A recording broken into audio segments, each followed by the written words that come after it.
name is Phil Beck and you're Rabbi from another planet. Please like, share, and subscribe, and ring the little bell so you're notified when new videos drop. So this was originally going to be a review of Star Cops Mars Volume 2.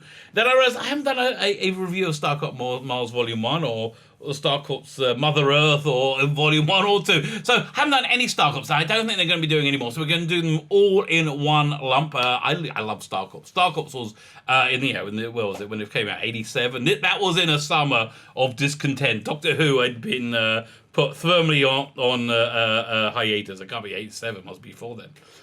Been put firmly on hiatus. There wasn't any real science fiction going on.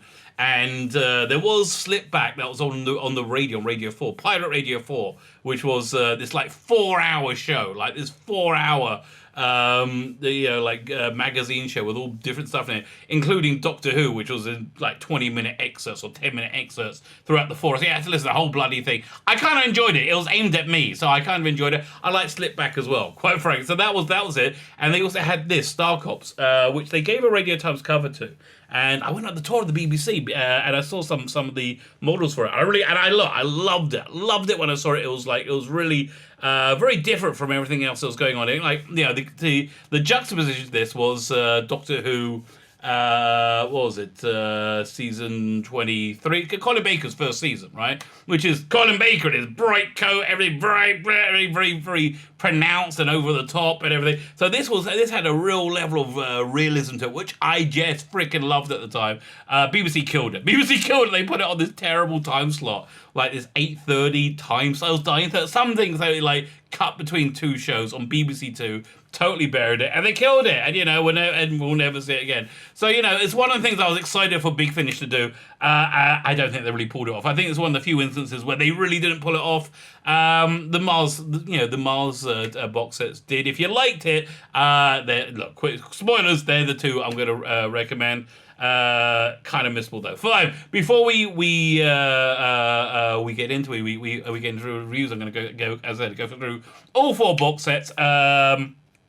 Can I ask you guys, can you hit the subscribe button? There you go. I was trying to remember. What do I want you to do? I want you to hit the subscribe button. Can you hit the subscribe button? That would be fan-dabby-double-dozy. Thank you very much. Thank you to everybody who does hit the subscribe button. I am just ridiculously, obscenely grateful and happy and I am. That's I wish I was making that up.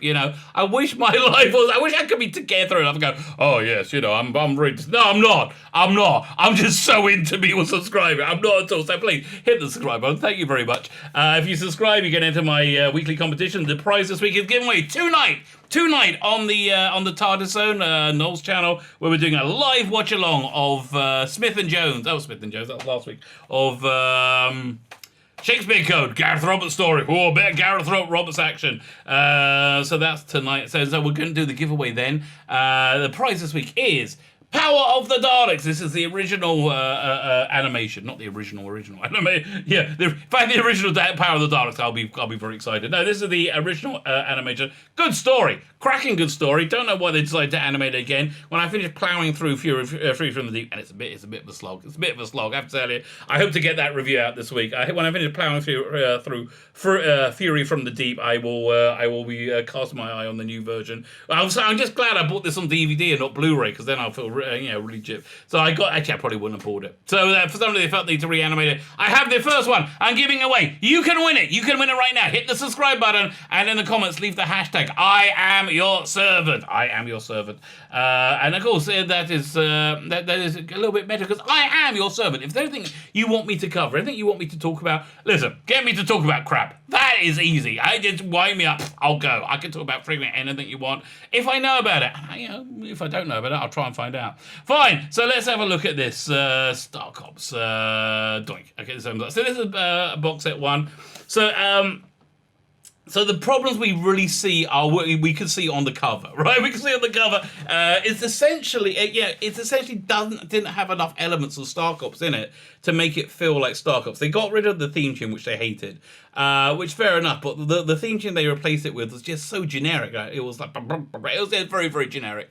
It basically had David Calder and Trevor Cooper, right? And that was the playing the characters from the original TV show.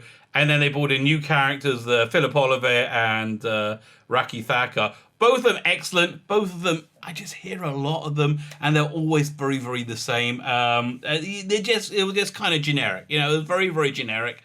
And it really, really, it felt the lack of Linda Newton. Linda Newton is in this, Palkin's in this for like 30 seconds, and maybe she's in like leaves a voicemail. Apparently, when they made it, they couldn't find her. They couldn't locate her, so they just read it without. I just think it had far too few connections to the source material to feel the same as well. So for me, what I did for this release and the subsequent one is I cut in the original theme tune, which helped. It made it like anchor it to the original Star Cops quite a lot. Look, David Calder and Trevor Cooper, freaking excellent. It just again for me it was too distinct from Star Cops. I can't even remember much about the story, so let's see if I can have a quick look.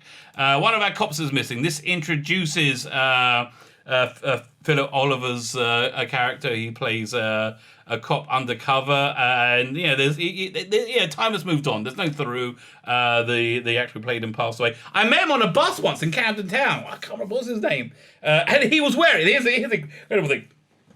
He was wearing the clothes that he wore in Star Cop. Like one episode, he went to Earth and he had these like black jeans on with red cuffs turns up at the bottom. He was wearing that. He actually wore his own clothes, and he was a bit taken aback when I cause I was a fan. I was like, I love Star Cops.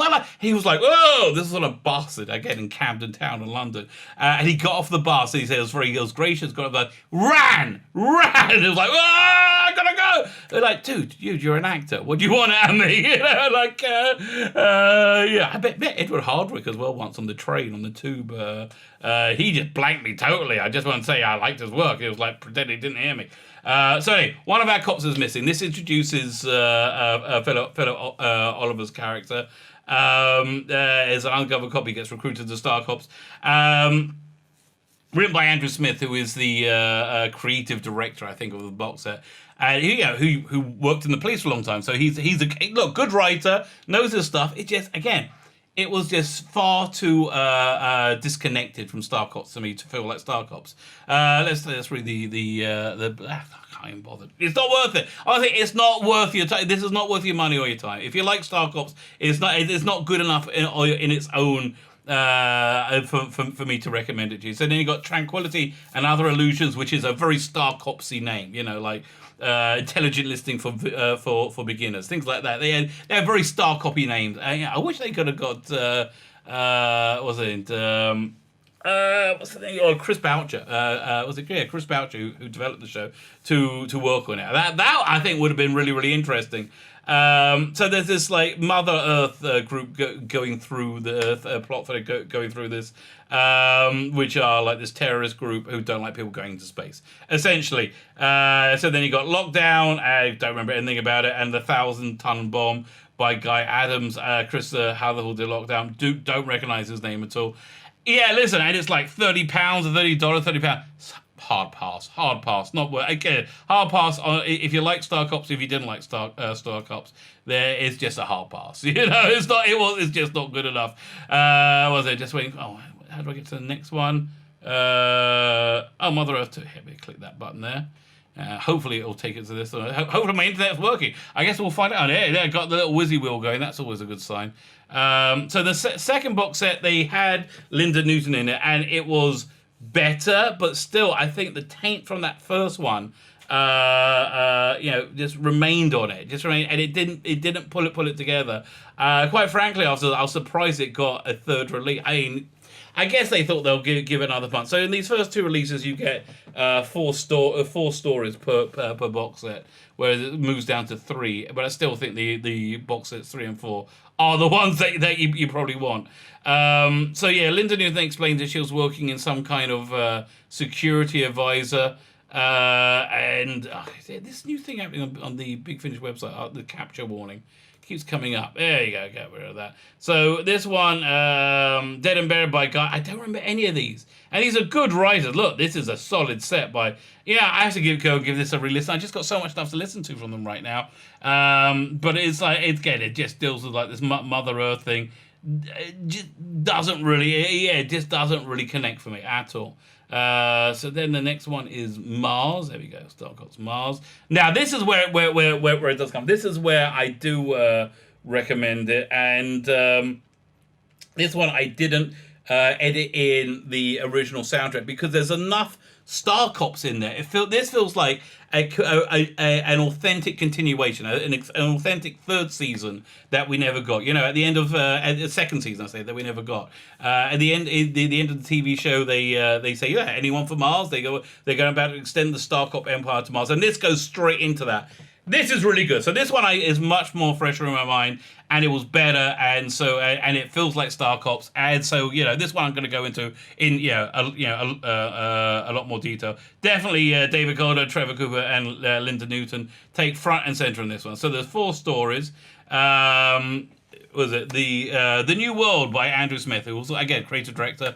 Nathan Davis and Kenzie arrive on Mars after a 6 months journey from Earth. So that's something that really worked because it feels authentic. It feels like authentic science fact, even though it wasn't. It feels there's a 6 month journey. It takes a long time to go. So it's not like a warp away, which is again very Star Copsy. Really works. They've come to set up a Star Cop base, but Mars is a very different environment from the one they used to on the moon. The other good thing about the moving to Mars is you don't have to imagine them like flying around on bad Kirby wires, which it never really worked. Thank God they moved to moon base where they had some gravity. But the first couple, if you haven't seen it, go and check out the TV show. In the first couple of episodes, they do the weightlessness reasonably bad. I mean, they did it as well as they could. Like they gel their hair up so it looks like they're floating, and they're on Kirby wires. So, but eventually, David Carr says, "Look, I can just mime weightlessness. I can do it," and he did, and it actually worked a lot better. So, how much is this, by the way? This is. Okay, this is was it £20, $20? Much more worth it. This is much more worth it. I'm not sure the price is going to go up because this is probably the final price. £20, $20. This is worth it, even though it's got one less story. Totally worth it. So again, they arrive on Mars. They have their work cut out with them, so they convince the colonists for the need of law enforcement. They have no powers, no guns, and few friends. So that's a really interesting premise that they're set up in. In that this is a new world. These are pioneers setting up and they want to set up a new reality, a new society. It'd be separate from Earth, and so there's a real push back against there being any Earth authority on Mars. Good premise. Phil Star Copsy, and the change of theme tune doesn't impact on this because it has that that authentic feel. Nathan sees an opportunity to prove their worth when there are reports of water thefts and disorder on the colony near Olympus Mons. Again, very crimes and situations, very much dealing with the environment they're in. Very authentic. It works. Good script as well from Andrew Smith. He and Kenzie are invited to investigate unofficially. Then a body is discovered, and the Star Cops have to work fast to prevent tensions escalating into further violence. So basically what's going on, there are space tourists that come to climb Olympus Mons, the highest mountain of Mars. And there's a lot of tension between them and the colonists. Because the colonists feel like, why do we have this like human, these Earth riffraff here? Story 2, The Shadow of the Red Rock by Una McCormick. Great writer, very good writer, strong. She's done a lot of good work. Nathan and Kenzie find themselves marooned in the Martian desert with a prisoner whose friends will soon arrive to attempt a violent rescue. So this is good. This carries on from the end of the first episode, where they find the person got responsible, and it opens up the door to a bigger conspiracy, which is basically takes up the whole two box sets, and you get a feeling of the lawlessness of Mars, because they're on their way back on that Mars rover to I can't remember the central Mars outpost, and you got this other people coming there who are going to kill them to get the prisoner back. It feels like they're way out in the frontier. This is frontier justice, frontier violence, and it's really working. It again totally works. Help arrives in the form of a reclusive colonist. Yeah, this is really great. Soon they're all being chased across the desert by the prisoners' friends, who seem able to anticipate their every effort to shake them off. Meanwhile, Davis has his own trouble. Yeah, okay, Trevor Cooper is fantastic in all this. I really, yeah. Davis is unchanged from the original. He's gloriously politically incorrect, and it feels totally fine. An attempt to come to his friend's rescue goes wrong. He finds himself at the mercy of colonists who hold his life in his hand. Yeah, so you get a much bigger. Davis' story takes you much more into the central mystery behind these 6 stories. These two box sets. Really interesting. It comes back later, and again, it all works. Everything of this works.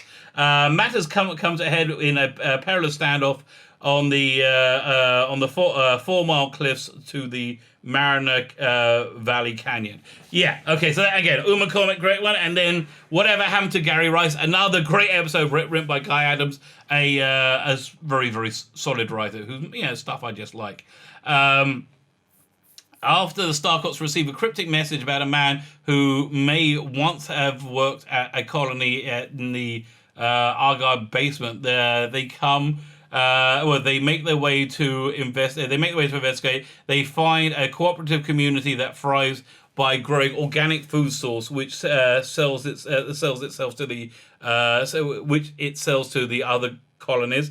But no one seems to remember the man the Starcops are looking for. Yeah, this deals with like agriculture on Mars, which is really interesting, and the food service industry and the food industry and how they're not very nice. It's not a very good place to be. And there's good twists in here that make it work. There's a great character, by the way, in the last one about this scientist who wants to live on their own in the middle of nowhere in Mars, and her whole story. Very compelling. Really, really like the whole thing. Nathan visits a neighboring scientific research base where nutritionist Dr. Julianne Grainer has information that may resolve the mystery of the missing colonists. Yeah, and that resolution is pretty interesting. As the Starcops get closer to discovering the truth, there are those who are prepared to kill to keep a secret. And it ends on a good cliffhanger where Philip Oliver and Raki Thacker show up unexpectedly at the end, and so you get an idea. There's a whole lot more going on, and so let's go to the final box set, which is the one I just listened to, and it's pretty darn good. It wraps everything up. All right, okay, there we go. The box set 2. So this one wraps up the arc. Again, it's a 6-episode season. This, for me, again, feels seamlessly like the second season of Starcops. Forget box sets 1 and 2. I think I've been saying that quite. So we got the first story. The first story deals with how Philip Oliver and Raki Thacker have ended up there, and you see their story. What's been going on since the beginning of the first box set. Again, very good A/B story. Loved it. Andrew Smith did the script on it. Then we got Humankind, and by the time we hit the Humankind, we kind of find out what the basic thrust of the main story is. A scared medic, a scared medic on the run from her colony seeks the help of the Starcops. She offers information about a crime, but she demands legal immunity and guarantees for her safety. Yeah, so the villain starts to reveal himself, and the villain is, of course, super powerful, while the Starcops have no power whatsoever. A visitor on Earth seems particularly determined to stop the Starcops gaining a foothold on Mars, and calls a meeting of colony leaders in an attempt to end their efforts once and for all. When one of his officers is kidnapped, Nathan begins to wonder who he can trust on this planet. Yeah, so basically everyone's true colors start to come out. You see like the corruption of the administration, and the highest ground is a pretty good all action in Starcops terms finale. You have the bad guys who, again, I'm not going to spoil who they are or what they're doing. They're coming to attack the Starcops at Olympus Mons, the base they're at, in the first episode, and it's like a very kind of a tense episode while Nathan and Kenzie are up Olympus Mons fighting for their lives and fighting for the truth, justice, and the Starcop way. It's a pretty good box set. I've taught myself into liking this a lot more while I was doing this review. This is actually a recommend. Box sets 2 and 3 and 4. That's a recommend. Do they label them box sets 2, 3 and 4? No, Mars 1, Mars 2. If you like Starcops, I would recommend it. Is it good enough if you've never seen Starcops? I don't know. Listen, when I have some time, I want to listen to their Adam Adamant Lives and their Dracula stuff. But is it good? I don't know. If you like Starcops, so box sets 3 and 4, Mars 1 and 2 are a recommend. Mother Earth 1 and 2. That is an avoid. Again, £30 or $30 for each of those. Yeah, honestly, they should just sell Mars 1 and 2 and give away Mother Earth 1 and 2 with them. Even though, actually, I was thinking you should, because I think they make you not want to listen to it. This stuff I think actually works pretty darn well. So there you go, my little guide to Starcops at Big Finish. A little bit disappointing, but in great Big Finish tradition, it has a big finish. My name is Sheila Beckett, the Rabbi from another planet. Please like, share, and subscribe, and ring the little bell so you're notified when new videos drop.